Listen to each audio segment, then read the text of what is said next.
Hello, today we will guide you through how to download Otter AI Transcript.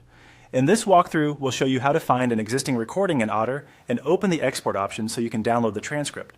The process is simple, and once you know where the menu is located, it only takes a moment. To begin, go to the otter.ai website and open the main Otter Voice Meeting Notes page.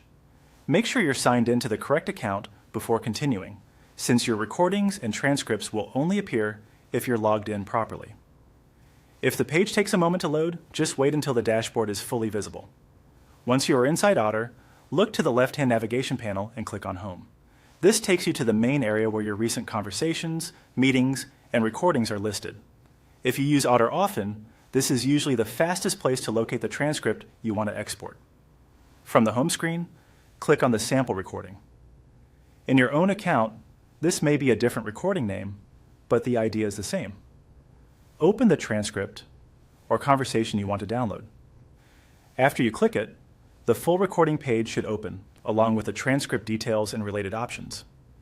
Next, move to the top right area of the screen and click the three-dot menu. This is the More Options menu, and it contains additional actions for that recording. If you don't see it immediately, give the page a second to finish loading, then check again near the upper right corner. When the menu opens, click on Export Audio and Text. This is the option that allows you to download content from the recording, including the transcript. Depending on your account type and the export options available, you may be able to choose the format that works best for you. If a download window appears, review the choices carefully before confirming. And that's it. Once you select Export Audio and Text, you're on the final step towards saving your Otter transcript.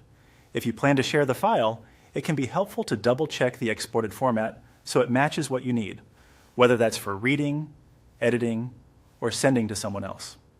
Thanks for following along. You now know how to access a recording in Otter and start the transcript download process quickly and easily.